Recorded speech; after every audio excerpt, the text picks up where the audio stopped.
모든 성도를 향한 사랑을 나도 듣고.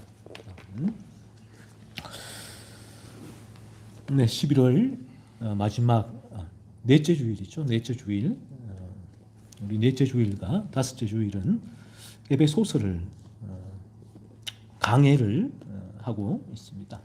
지금 15절에 이제 도달을 했는데 오늘 읽은 본문 15절에서 이로 말미암아라고 말씀하고 있죠. 그래서 이로 말미암아라는 이 부분 어떤 내용을 담고 있냐면 위에 구절 1절에서 14절의 내용을 말하고 있는 거예요. 1절에 14절의 내용을 다 담아서 이로 말미암아라고 말하고 있는데, 그러면 1절에서 14절의 내용이 뭔가? 한마디로 요약하자면 어떻게 한 영혼이 거듭나게 되었는가, 또 거듭난 영혼에게는 어떤 변화가 있는가 하는 거듭남에 관련된 부분이 있죠. 그 부분, 거듭남, 하나님의 선택과 예정이죠. 로 거듭나게 될 때 그 안에 어떠한 변화가 동반되는가 하는 부분을 말씀해 주셨죠. 따라서 이로 말미암아라는 의미는 거듭난 사람에게서는 이러한 모습이 드러난다라는 거예요. 거듭나게 되면 이로 말미암아, 거듭남으로 말미암아, 거듭나게 될 때 이러한 모습, 거듭나지 않으면 드러나지 않는 모습이 있다라는 거죠. 그래서 많은 특징들 중에서 바울은 먼저 두 가지를 이 본문에서 얘기를 합니다. 그래서 우리가 뭐 성경의 구절을, 여러 구절을 많은 부분들 살펴볼 때에 거듭날 때 일어나는 많은 특징들이 있단 말이에요. 그 중에서 오늘은 믿음과 사랑이라는 이 두 가지 열매가 맺히게 되는데, 이 믿음과 이 사랑, 수많은 많은 거듭남의 기준이죠. 기준에 중에 오늘 바울이 이 두 가지 거듭남, 믿음과 사랑을 얘기를 합니다. 이 믿음과 사랑은 오늘 본문 가운데 이렇게 얘기를 하죠. 주 예수 안에서 맺히는 열매다라고 얘기를 합니다. 다시 말씀드리면 거듭날 때에 맺히는 열매가 믿음과 사랑이다라는 거죠. 그래서 믿음과 사랑의 열매는 다음 주일날 잠깐 우리가 잠시 살펴볼 텐데, 이 열매, 거듭날 때만 이 열매가 맺히는 거예요. 믿음과 사랑. 그래서 우리가 이 믿음이 뭐고 사랑이 뭐고 할 때에 이 열매를 가지고 그래서 역으로 우리의 거듭남을 확인해 볼 수가 있는 거죠. 그래서 성경은 계속해서 얘기를 합니다. 거듭났습니까? 옛 사람을 돌아보세요. 현재는 이런 모습이 있습니까? 라고 끊임없이 우리에게 옛 사람과 현재의 열매를 비교를 하고 있죠. 그 열매를 통해서 우리가 우리의 거듭남을 확인할 수 있다, 점검할 수 있다. 그렇죠? 그리고 거듭난 후에 우리에게 오늘 바울은 믿음과 사랑이라는 두 가지 열매가 맺힌다. 그래서 거듭나게 되어지면 열매는 내가 맺는 게 아니에요. 저나 여러분이 거듭나게 될 때 내가 용을 쓴다고 용을 써서 열매가 맺히는 것이 아니라 내가 어떤 사실은 힘을 쓰지 않아도 열매는 맺히게 되죠. 맺히게 된다. 그렇죠. 왜냐하면 제가 늘 말씀드리지만 이 거듭남은 새로운 피조물이 되는 거거든요. 새로운 피조물. 다시 말하면 우리 존재의 변화, 빙이 변화된다. 존재가. 그래서 오늘날에는 이제 이 피니의 기독교가, 그래서 이런 분들도 있을 거예요. 찰스 피니가 얼마나 위대한 인물인데요. 저는 그분에게 얼마나 많은 은혜를 받고 있는데요. 왜 그리 피니를 그렇게 비난합니까? 라고 얘기하는데, 은혜는 전혀 성경적인 진리가 아닌 곳에서도 은혜가 넘칩니다. 나우엔이나 다른 이런 온갖 책들 속에서도 필립 얀시나 또 C.S. 루이스나 저는 긍정한 이분들은 건강한 올바른 진리를 전하는 기독교가 아니라고 보는데 그런 가운데도 은혜를 누리잖아요. 심지어는 이단 가운데도 은혜를 누리는데요. 자, 그러면 우리가 그분들이 전하는 진리가 참된 진리인가 하는 거예요. 그 부분을 나의 기준, 여러분의 기준도 아니에요. 저나 여러분이나 이 평생 모태신앙으로 자라오면서 교회에서 들은 가르침과 또 내 나름대로의 신앙의 경륜에서 생겨난 그 기준, 그 자를 가지고 인간은 그런 자를 가지고 있거든요. 그 자를 가지고 된단 말이에요. 그게 아니라 제가 늘 드리는 말씀은 이 개혁주의 교회라고 했을 때 칼빈이 개혁주의 교회의 스타팅을 끄는 인물이잖아요. 루터는 프로테스탄트 개신교의 스타팅을 끊었고 거기서 칼빈은 좀 더 은밀하게 성경으로 돌아온 인물이잖아요. 그 개혁교회, 리폼드 처치라고 할 때는 계속 개혁한다는 거예요. 그래서 내가 어릴 때부터 교회에서 받았던 가르침이나 내 나름대로 교회에서 신앙생활 하면서 가지고 있는 잣대, 그 잣대를 버린다는 얘기. 그 잣대, 개혁주의 교회. 그 잣대가 아니라 성경의 잣대. 성경이 뭐라고 말씀하는가 하는 거죠. 그래서 찰스 피니도 마찬가지고 우리가 성경의 잣대로 바라보게 될 때는 외형적으로는 뭐 쓰는 용어나 단어나 또 그리스도께로 나오라는 복음이나 외형적으로는 은혜로운 복음이지만 하지만 그 그리스도께로 나아가는 본질적인 토대 또 출발점에 있어서 심각한 문제가 발생한다는 거죠. 제 블로그에 한번 들어보셔갖고 이 부분에 있어서 이제 잘 납득이 안 되시는 분들은 이 부분에 있어서 제가 뭐 이 시간에 강의도 아니고 그 부분에 있어서 뭐 깊이 있게 뭐 1시간 할애할 수 있는 것도 아니고 제가 블로그에 찰스 피니를 한번 검색을 해보면 제가 쭉 로이 존스나 에드워즈나 청교도들이나 또 마이클 호턴이나 성경적 복음주의자들이죠. 이분들이 피니에 대해서 평가한 평가 또 제가 평가한 평가 소논문도 쓴 적이 있는데 이 부분들이 쭉 모아놓은 게 있어요. 한번 읽어보시면 오늘날 이 복음주의의 복음의 방향성을 전한 찰스 피니의 전하는 이 복음이 얼마나 출발점부터 잘못되어 있는가를 심각하게 알 수가 있다는 거죠. 그래서 피니의 복음은 이 열매는 우리가 맺을 수 있단 말이에요. 우리가 용 쓰면 맺을 수 있다가 되는 거예요. 용 써서 맺는 거니까 이 부분은 열매가 적으면 이 거듭남의 문제가 아니라 훈련의 문제로 들어가는 거예요. 이런 교회가 믿음과 사랑이 없네? 너 없잖아. 왜? 용을 덜 쓴 거야. 이런 방식으로 용을 쓰면 예수도 믿을 수 있고 예수 믿은 후에 이런 방식으로 용을 쓰면 열매도 크게 맺힌다? 너 열매 안 맺히잖아. 그 용을 잘못 쓴 거야. 그래서 제자 훈련이나 모든 훈련이 여기 들어오는 거죠. 하지만 바른 진리는 이 부분이에요. 그거 용 쓰는 거 아니야. 그거는 용 쓰는 게 아니라 맺히는 거야. 내 마음에 근원적으로 이러한 열매가 극단적으로 그럴 수는 없지만 극단적으로 아무것도 하지 않고 가만히 있어도 맺히는가 하는 거예요. 그러니까 존재의 변화니까 먼저 doing이 나오질 않아요. 참된 성경의 진리는 항상 성경의 진리는 우리의 being을 먼저 너 어떤 존재냐는 거죠. 항상 얘기를 한다는 거죠. 너 늑대 아니야. 가시나무 아니야. 존재. 그 존재가 용을 쓰면 쓸수록 뭘 맺을까요? 가시는 용을 쓰면 용을 쓸수록 가시를 맺는다고요. 참 아이러니하죠. 교회에서 이 부분에 대한 점검이 없이 가시나무임에도 불구하고 너 포도나무야. 용을 써. 포도 열매가 맺혀라고 기도하고 예배하고 훈련하고 봉사하고 한다고요. 그러면 이 사람이 용을 쓰잖아요. 용을 쓰면 뭐가 맺히는 줄 아세요? 가시가 맺혀요. 희한하죠. 그래서 용을 쓰는 시간과 힘과 열정을 보고서 교회는 평가를 하죠. 아, 이분은 믿음이 좋은 분이야.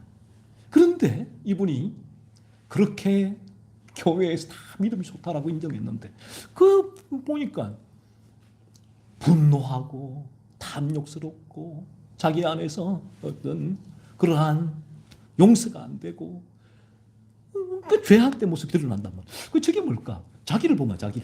나를 보면 돌아켜보면 딴 사람 볼 것도 없어요. 나를 보면 이게 뭘까? 내가 이토록 교회에서 오래도록 믿음 생활하고 거듭났다라고 교회에서 증명서를 받고 또 이러한 중직이 되었음에도 불구하고 내 안에 일어나는 이런 부분들은 뭘까?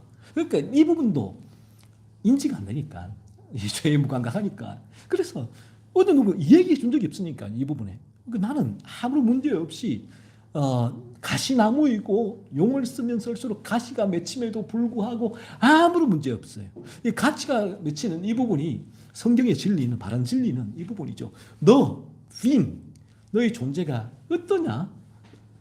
너 그 포도나무가 맞아? 라고 성경은 묻거든요. 그러나 그 가르침을 받은 본인의 구원의 확신이기도 하죠. 나는 포도나무야 라고 스스로가 확신을 하고 가시나무임에도 불구하고 포도나무의 외적인 이제 이미테이션이죠. 이미테이션을 입고서 포도 열매야. 늑대가 이미테이션. 양의 탈을 쓰고 살아가는 거예요. 아무 문제 없이.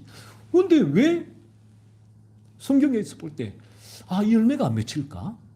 라고 했을 때에 절대로 그러한 상태에서는 이게 나의 거듭남의 문제일 거야 라고 바라볼 수가 없겠죠. 훈련의 부재일 뿐이에요. 더 열심히 용을 써라. 교회의 가르침도 이제 그 방향성이니까 그 평생 이 상태에서 용을 쓰게 되고 가시나무의 가시를 더 크게 맺을 수밖에 없는 그렇게 살아가다가 하나님의 부르심을 다 받게 되잖아요. 한 번 죽는 것은 사람에게 정하신 것이요. 우리는 다 죽게 되어 있습니다. 죄송합니다만 머지 않았습니다.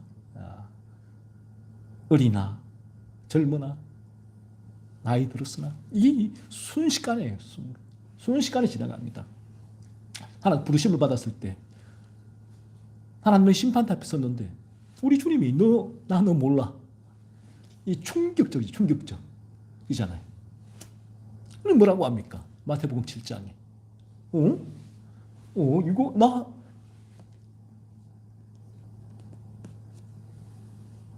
설교도 했고 은사도 내가 했고 평생 주여 바른 신앙 고백도 했고 예배도 했고 이게 말이 되냐고. 말이 돼. 요거 때문에 그래요. 금방 말했던 요 상태. 이 상태입니다. 그래서 바른 성경의 진리는 열매를 네가 어떻게 맺냐. 그 우리의 열매를 맺는 방식을 알려주지를 않아요. 그 부분에 있어서는 내가 어떻게 열매를 맺을 수 있게 되는가 했을 때에 나의 하우가 아니라 존재의 변화. 존재가 변하게 된다. 그래서 오늘 에베소서 1장 1절로 14절 이로 말미암아 그 앞에 이 내용도 그래서 사도 바울은 지금 거듭남 에베소 거듭난 성도들에게 거듭남에 대해서 이토록 강조하고 세세하게 거듭남에 관련된 부분들을 하나하나 차근차근 설명해 주고 있는 부분이죠. 이 열매는요, 이 성경의 진리는 제가 말씀드렸다시피 내가 용 써서 맺는 것이 아니라 내가 용을 쓰게 해요. 자연스럽게. 내 안에 아무것도 없이는 인간은 용을 쓸 수가 없어요. 그래서 우리가 거듭날 때 우리가 주 예수 안에 거하게 되고 주 예수께서 또한 내 안에 거하시게 되죠. 그리스도의 생명이 거하게 되어서 그 생명이 영적 수분과 양분을 공급하니까 힘을 쓰게 되죠. 이 방향으로. 이 열매가 맺히는 거예요. 이 부분 없이는 열매는 절대로 맺히지 않습니다. 그래서 가시나무는 이 가시만 힘을 쓰면 쓸수록 맺을 수밖에 없죠. 아이러니하게도 믿음 생활을 하면 할수록 사람에 대한 미움이 더 커지는 거예요. 분노가 더 커지는 거예요. 본인은 체킹이 안 되죠.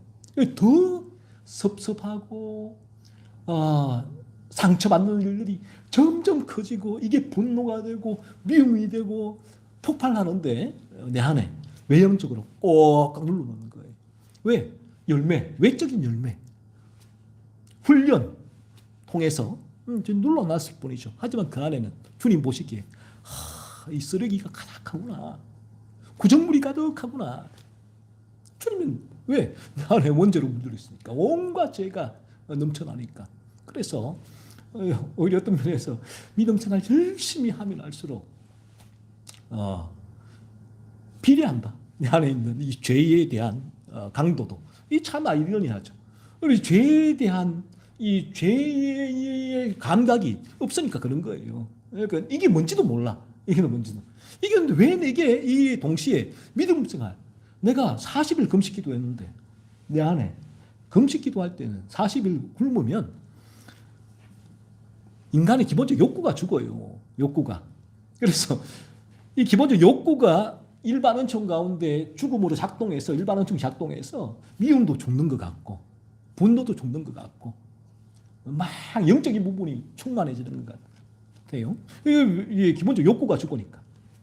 그런데 밥 먹고 이제 기본적 욕구가 채워지면 또 죄성이 올라오거든요.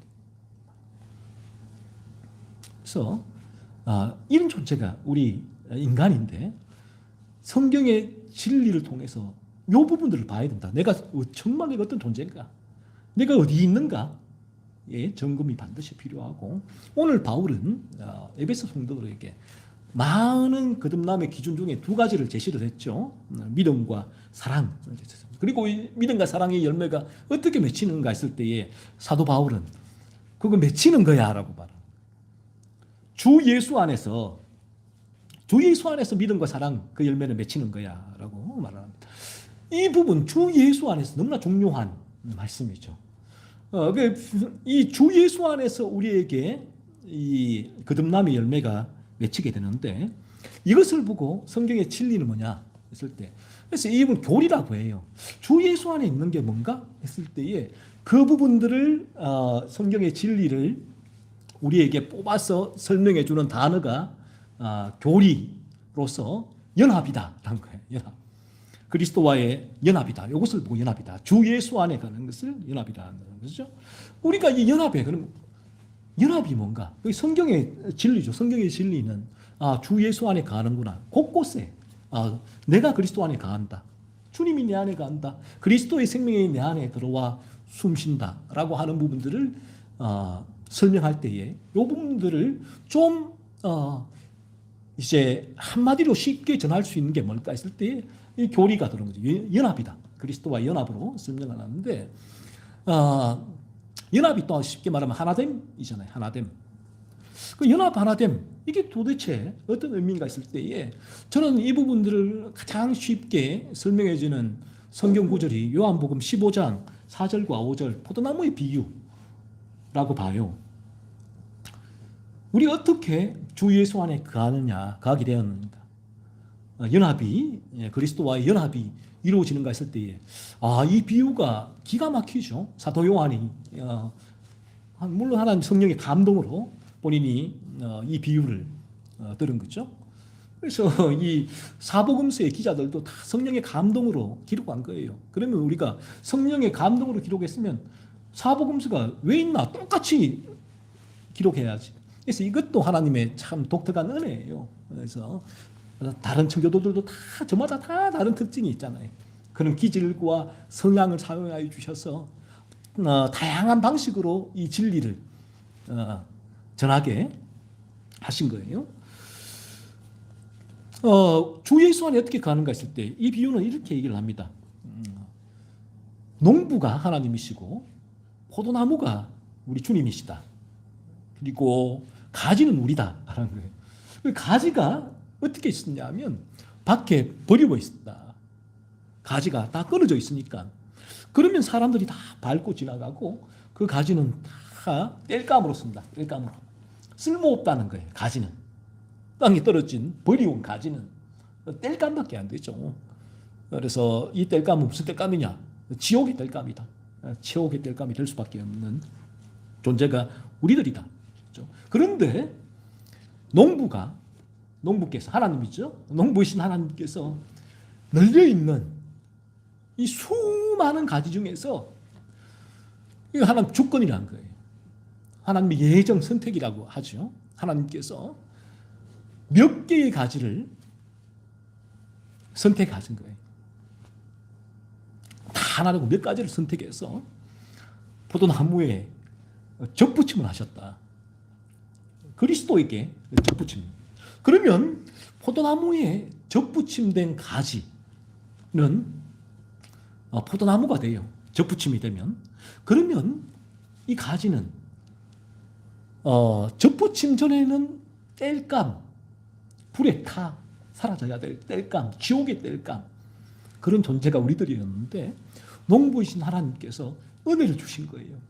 그것은 너의 자격과 조건, 내가 접붙임 받을 만한 자격과 조건이 있었기 때문에 농부가 그 가지를 주어서 선택 픽해서 포도나무에 접붙임한 것이 아니라 하나님의 은혜예요. 은혜로 랜덤하게 하나님의 주권적인 계획 속에서 가지를 픽해서 포도나무에 접붙임 해주셨어요. 하나님의 은혜죠. 하나님의 은혜. 그래서 이 사실을 내가 거듭나게 된다면 그 이후로는 이 사실이 거듭나기 전에는 이렇게 돼요. 하나님은 불공평한 분이 아닙니까? 불공정한 분이 아닙니까? 왜 저 사람을 선택하고 나는 버렸습니까?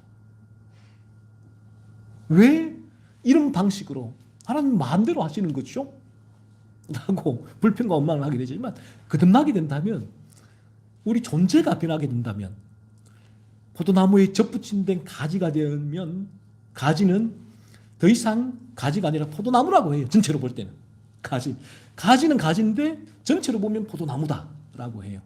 포도나무의 생명을 공급받죠. 그래서 유기체. 그때부터 생명이 흘러간다는 거죠. 그러니까 제가 늘 말씀드리잖아요. 그리스도의 생명이 우리 가운데 흘러온다라는 의미가 바로 이런 의미예요. 그리스도가 우리 안에 가고 내가 그리스도 안에 가고 이 연합이다. 이제 우리는 포도나무와 접붙임되어서 포도나무가 된다는 거죠. 성경에서는 이 비유도 연합을 그리스도가 우리의 머리다라고도 비유를 하죠. 우리는 몸이다, 지체다라고 성경은 비유를 합니다. 유기체가 됐다. 생명이 돌고 돈다라는 거죠. 그래서 그렇게 접붙임되어서 포도나무가 된 이후로는 이 가지는요, 내가 접붙임되었다, 이 사실이 너무너무 감사한 거예요. 야, 이게 미치도록 감사한 거예요. 이게 신기하죠. 그전에는 아무 감각이 없으니까 이게 뭔지, 무슨 일인지, 내가 지금 어디로 가고 있는지, 무슨 일을 하는지, 내가 왜 감사해야 되는지. 예수를 믿어도 감사가 없어요. 사실은 안 돼요, 안 돼. 범사에 감사라고 하면 무슨 말도 안 되는 얘기냐 라고 하고, 그러면 내가 범사에 감사라고 하니까 이게 이제 피니식의 용 쓰는 방법인데, 피니식의 용 쓰는 방법은 범사에 감사라고 하니까 이게 감사가 안 되는데, 내가 이 성경 감사라고 하니까 감사해야지. 어떻게 할까? 훈련, 반복이 필요해요. 여기는 기계적인 도움이 필요하죠. 그러면 이제 심리학이 들어와요, 여기에. 이거 어쩔 수 없어요. 인간적인 방법이죠. 어쩔 수가 없어요. 그럼 뭘 합니까? 그러면 그때부터 이 감사가, 오늘 내가 참 가다가 넘어져서 이만을 받아서 이거 피가 났다. 짜증이 나죠. 감사가 안 되죠. 불평이 나죠. 그런데 성경에 범사에 감사하라. 피니식의 용 쓰는 방법은, 그러면 저기 어제 교통사고로 죽은 사람, 그 사람을 돌아봐. 얼마나 감사해. 왜 감사하는 거예요? 이런 방식으로 감사를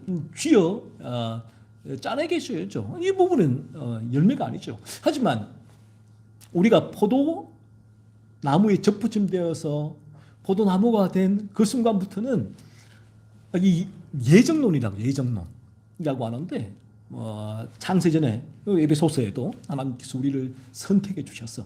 그러니까 창세전에 미리 선택해 주셔서 가지를 농부가 피가셨어. 포도나무에 접붙임에서 우리가 거듭나게 되었다는 이 진리를 지금 설명하고 있잖아요. 이 사실이 저도 이전에 그랬거든요. 이 신학 공부를 하면서도 계속 제 마음 한구석 깊숙한 곳에서는 하나님은 왜 저리 불공평하실까? 하나님은 왜 저런 식일까? 그래서 알미니안이 나온 거 아니에요. 이 성경의 진리와는 별개로 하나님은 다 사랑하셔. 우리가 하나님은 선택해서 예수 믿는 것은 그게 얼마나 불공평해. 그게 알미니안이 어떻게 합니까? 네가 믿으면 돼. 네가 피리가 나온 거 아니에요. 이런 식으로. 그러면 하나님은 공평하시니까 간정 막 갖다 하고 CCM 막 찬송 막 갖다 하고 복 받는다고 설교하고 그렇게 해서 인간의 마음을 움직여서 믿게 하면 돼. 선택이 아니야. 예정이 아니야. 그런 건 없어라고 얘기를 하죠. 어차피 성경의 진리는 오늘도 분명하게 말씀하고 있잖아요. 우리가 성경의 진리는 우리를 창세전에 하나님께서는 선택하셨다. 이런 사실인데 이 사실이 참 신기하죠. 참으로 내가 포도나무에 접붙임되는 그 순간부터는 이 사실이 얼마나 감사한 일인지 몰라요. 이전에는 하나님 불공평하지 않아요? 라고 했던 이러한 자신이 접붙임되어 거듭나는 그 순간부터는 그리스도의 생명이 흘러들어오는 그 순간부터는 그러한 죄의 유혹이 올라올 수도 있지만 밀어내게 돼요. 그에 대한 감사가 늘 그를 끌고 가게 되죠. 그러므로 범사의 감사라는 의미는 이런 의미예요. 이런 차원에서 흘러나오는 감사다. 그리스도인의 감사는 나같이 지옥 일감이 되어야 될 존재가 참 고통스러운 진리지만 성경의 진리는 우리가 참되게 예수님을 믿지 않으면 구더기도 저 영원한 불 꺼지지 않는 저 영원한 불에서 고통받으며 죽지도 않는다. 고통받는 그곳에 우리가 고통스러운 영원한 삶을 살게 될 것이다. 라고 성경의 진리는 우리에게 말씀하고 있단 말이에요. 그래서 내 같은 존재를 그러한 곳에 가야 마땅한 존재인데 내가 무엇이간데 하나님 나를 픽하시고 선택하시고 예수 믿게 하시고 지금 이처럼 하나님의 나라와 의 거룩을 위하여 죄에 민감하게 반응하고 분투하며 저 천국을 바라보며 살아가는 거듭난 존재로 만드셨습니까? 이 사실이 너무너무 감사하게 되죠. 그래서 성경에 오늘 본문에 주 예수 안에서라는 이 말씀, 주 예수 안에서 믿음과 사랑의 열매가 맺힌다는 이 말씀은 그리스도와의 이러한 연합, 포도나무이신 그리스도의 가진 우리가 접붙임된다. 그 포도나무와 하나가 된다라는 거예요. 그러면 그때부터는 우리가 주 예수 안에 거하게 돼요. 그래서 알미니안들이 말하는 바처럼 너네 예수 믿고 너에게 그런 열매가 없으면 너 그 공원에서 떨어져. 아니요. 그런 일은 일어날 수가 없는 일이에요. 포도나무에 접붙임되는 그 순간부터는 이제 우리는 포도나무가 된다. 절대로 포도나무에서 잘라지는 일은 없다. 떨어지는 일은 없다. 영원한 우리는 이제 저 영원한 천국이 우리에게는 보장이 된다. 이 성도의 견인이다. 라는 거예요. 우리는 에게 이 구원은 영원하다라는 부분이죠. 그런데 이 부분이 이 경험적인 부분이기도 한데 제가 볼 때는 안미니안 주의자들이 이분들에게 거듭남이 있었는가라고 물을 때 이분들이 참 이 부분들에 거듭남이 있었을까라는 의구심을 품게 됩니다.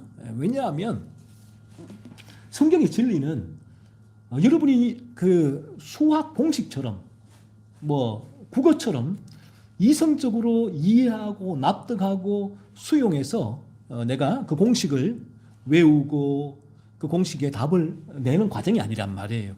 성경의 진리는 성경은 말씀하고요. 복음은 능력이다. 복음은 능력이다. 하나님 나라는 실제다. 복음은 능력이다. 복음은 능력이기에 복음은 우리의 존재를 변화시키기에 참으로 우리가 복음을 받아들이면 복음은 능력으로서 우리의 삶을 변화시키게 되죠. 동반대의 변화가 그래서 로이 존스 목사님은 중생 회심하게 되면 그 사람은 어느 정도 감지를 하게 된다. 그 사람은 왜? 자기 안에 변화가 일어났으니까. 라일 목사님은 그 부분을 획기적인 일이다 라고 말을 하고 있으니까요. 그러니까 뭔가 이상한 일이 일어났다. 이상한 일이 내 안에. 예전에는 가장 큰 변화가 뭐냐 있을 때 죄예요. 죄. 저는 오늘날에도 이 부분에 대해서 대화를 좀 나눠보면 어느 정도는 이 감지가 되잖아요. 아, 이제 이 성경의 진리의 기준이니까 그 기준으로 내가 뭐 100%는 알 수는 없지만 어느 정도는 이 감지를 하게 되는데 대화를 나눠보면 죄에 대해서 전혀 무감각한 분들이 있단 말이에요. 그분들은 어떻습니까? 죄에 무감각한데 죄에 대해 전혀 무감각한데 믿음 생활을 열심히 하는 분들이 어떤 분들입니까? 종교인들이죠. 종교인. 본인들은 아니죠. 그렇게 말하면 난리가 나겠죠. 그분들에게 당신 제가 볼 때는 종교인인 것 같은데요? 라고 한다면 큰일 나죠. 내가 얼마나 하나님을 위해서 나라 확장을 위해서 성교화를 위해서 목숨을 바치고 일하는데 당신이 무슨 난리가 나겠죠. 그러나 성경의 기준에 의하면 가장 크게 일어나는 변화는 이 죄의 감각이거든요. 그래서 로이 존스 목사님도 이렇게 얘기를 한단 말이에요. 우리가 우리 김 목사님 내외하고 지난주 금요일 날 또 나눌 때에 제가 이 부분을 잠시 읽었지만 로이 존스 목사님 가장 큰 변화가 뭐냐? 거듭난 사람의 삶의 성공이 아니에요. 가난한 사람이 부자가 되고 아픈 사람이 벌떡벌떡 일어나고 공부 못하는 애가 서울대 가고 그런 변화가 아니라고요. 일어나는 변화가. 그리고 그 사람에게 어떤 기도가 갑자기 막 이제 길어지고 깊어지고 그런 게 아니고 결정적인 근원적인 변화가 뭐냐 했을 때 그들은 거듭난 이들 주 예수 안에 그리스도와 연합한 이들은 죄에 대한 인식이 점점 더 깊어진다. 죄에 대한 인식이 점점 깊어져요. 죄에 더 민감해진다는. 이전에는 거듭나더라도 새끼 양에는 조금은 둔감할 수 새끼 양이니까. 하지만 죄에 대한 감각은 있게 되죠. 그래서 거짓말을 툭 쳐도 그래 이게 죄인데 그래 아파하죠. 하지만 점점 깊어지고 가면서 이제 이런 부분 미움이나 또 분노나 시기나 또 거짓말이나 각종 성경의 기준으로 내 마음을 조금 더 면밀하게 들여다볼 수 있다는 거예요. 그전에는 이 마음을 들여보는 게 것이 참 어렵거든요. 그 마음의 전문가가 돼요. 그러니까 점점 더 거듭나게 되고 시간이 흐르면 이 마음을 더 현미경으로 면밀하게 들여다보겠죠. 이렇게 죄에 대한 인식이 점점 더 깊어진다. 성령께서 그들의 삶 속에 죄를 조명하신다. 죄. 성령께서 뭘 조명하시느냐?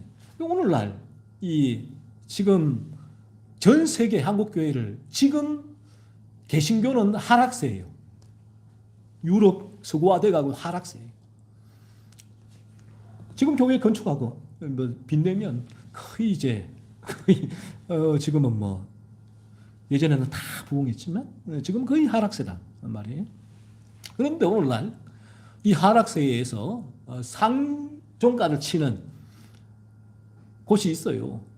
신사도 운동가들은 그 은사, 이적, 기적을 베풀고 이 사람들에게 이적과 기적을 가르치고 이적과 기적을 행하도록 하는 신비한 역사를 일으키는 예배, 집회에는 그냥 구름대처럼 몰립니다. 거기에서 한번 들어보세요. 뭐라고 얘기하는가? 지금 여러분이 거룩의 기준에 들어와 있으면 진리의 기준에 들어있으면 그런 설교를 들으면 메스꺼울 거예요. 막 역겨워질 거예요. 우리에게 진리가 있으면 비진리가 밀고 들어오면 역겨워져요. 이상하죠. 메스꺼워져요. 이게 너무너무 괴로워지고 막 속에서 역겨움이 일어나고 이게 너무 분노가 일어나기도 하죠. 일어나기도 하죠. 그래서 로이 존스 목사님은 로마서 강의를 읽으면 이렇게 얘기를 해요. 그 중에 이런 설교자, 목사 매춘부다라고 심지어 그런 이 안에서의 그 마음 안에서의 비진리가 들어오기 때문에 내 안에 진리의 기준이 있으면 이제는 견딜 수가 없죠. 그런데 오늘날 사람들은 그러한 기적이 있는 곳에 우리 주님 때와 똑같아요. 주님이 오병이의 기적을 일으키니까 사람들이 구름대처럼 몰렸잖아요. 똑같아요. 오늘날에도 그런 기적들 이빨을 금리빨로 바꾸고 장풍 쏘면 넘어지고 온갖 은사가 일어나고 그런 곳에는 사람들이 구름대와 같이 물립니다. 하지만 그 안에는 그 인간의 자그마한 미움의 죄 하나를 폭로하지 못해요. 조명하지 못해요.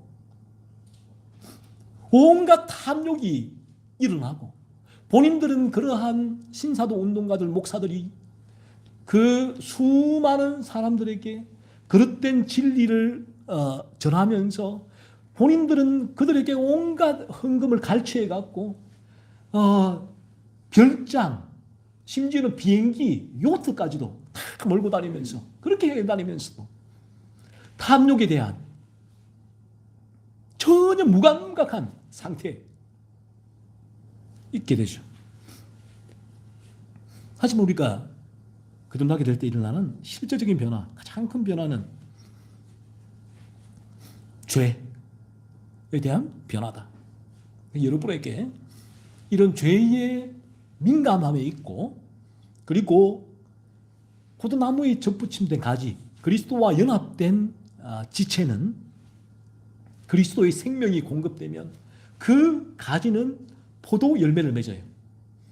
가지가 포도 열매를 맺어요. 여러분에게 죄의 민감도가 있고 죄에 대한 미움이 있고 그리고 이 죄와 분투하고 죄를 죽이는 삶이 있다면 그 부분이 바로 포도 열매가 맺히는 것이죠. 그래서 계속해서 이렇게 얘기를 하죠. 우리 존스 목사님은 이들은 점점 더 죄와 유혹에 민감해지고 더 깨어있게 된다. 점점 더 죄와 유혹에 민감해지고 더 깨어있게 된다. 이게 성화죠. 그런데 오늘날의 성화는 제가 앞에서 얘기했잖아요. 찰스 피니처럼 내가 이 거듭난 상태를 점검을 못하니까 못하고 또 하게 하지도 않고 당신들은 다 거듭났다. 구원의 확신을 가지라. 라고 얘기를 하니까 구원의 확신을 가지고 있는데 삶 가운데서는 가시가 맺히니까 계속 본인들도 이게 뭘까 했을 때에 뭐라고 가르칩니까? 그거 성화야 라고 얘기를 하죠. 성화되는 과정이야. 하지만 그 안에는 어떠한 죄에 대한 감각, 의식, 인식, 민감도는 전혀 존재하지 않는다. 하지만 우리가 거듭나게 된다면 우리는 죄의 유혹이라고, 죄와 그 유혹에 민감해지고 더 깨어있게 되고 그들은 의와 거룩함에 대한 갈망을 품고 그것을 굶주리고 목마른 사람처럼 사모한다. 이게 무슨 의미예요? 성경이 마태복음에 이 성경의 진리가 얼마나 진리입니까? 6장에 먼저 그 나라와 의를 구하라 라고 주님께서 제자들에게 이 말씀을 주셨는데 먼저 그 나라와 의가 하나님 나라와 의가 나라는 하나님이 지배하는 죄가 없는 거룩한 나라고 의는 거룩이잖아요. 그러니까 거듭나게 될 때는 우리가 내가 먼저 그 나라와 의를 구한다는 것이 이런 의미구나, 이런 부분이구나, 내 안에 이런 갈망이 있구나.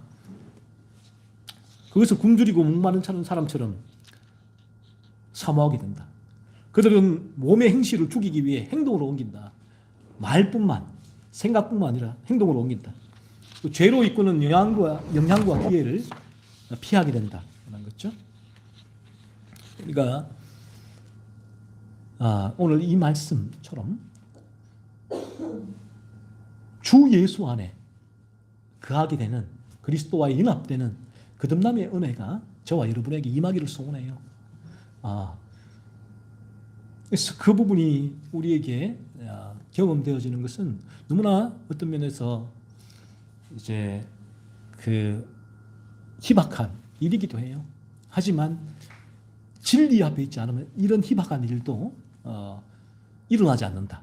하나님의 은혜를 구하면서 이 자리에 우리가 늘 나와서 진리 가운데 하나님께서 저와 여러분이 죄에 무감각하다면 심각한 상태입니다. 죄에 무감각하다면 그 죄의 감각이 있는데 내 삶에는 거룩함에 대한 열매가 없거나 열망이 없다면 이 부분도 이 상태로는 영원한 저 천국의 거룩한 삶이 보장되어지지 않으니까 위기죠. 거듭난 이들은 이 진리를 묵상하면서 더더욱 주 예수 그리스도를 묵상하세요. 주님의 생명을 공급받으세요. 그러면 이 열매가 더 강하게 그 죄에 대해서 더 민감하게 반응하고 죄와 더 강하게 분투하는 죄를 밀어내는 삶을 살 수가 있게 될 것입니다.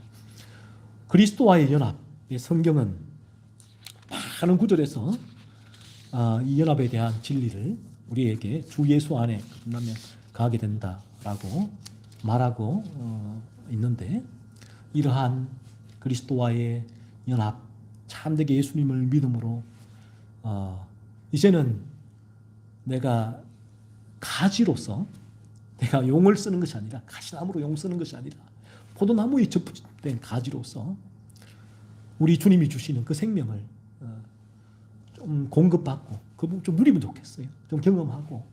그래서 지난 한 주간에도 우리 안에 얼마나 많은 죄가 올라왔습니까? 얼마나 많은 죄의 유혹이 올라왔습니까? 얼마나 많은 죄가 우리를 끌고 다녔습니까? 그 죄에 무감각하다면 이 시간 하나님의 은혜를 구하세요. 이 죄가 좀 느껴지게 해달라고. 그 죄가 느껴진다 분들이 있다면 그리스도께 접붙임되게 해달라고. 그래서 이제는 이 죄의 지배에서 벗어나 거룩의 열매를 맺게 해달라고 기도하세요. 거듭날 수 있게 해달라고 기도하세요. 거듭나신 분들은 오늘 이 말씀을 묵상하면서 와, 나에게 이게 신비한 영화로운 일이 나에게 일어났구나. 야, 무슨 이 세상에 뭐 온갖 천억금을 줘도 모든 재산을 다 주어도 이 일은 구할 수 없는 일이잖아요.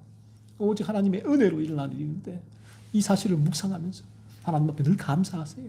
감사하시고 그리스도를 바라보시고 그리스도께서 주시는 그 생명을 공급받아서 날마다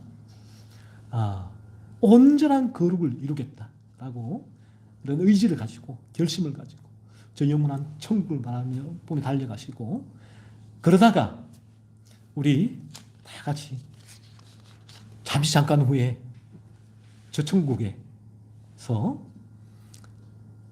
여기서 한 사람도 빠짐이 없어야겠죠. 거기서 다 제외할 수 있기를 소원합니다. 기도하겠습니다. 하나님 아버지, 오늘 사도 바울이 에베소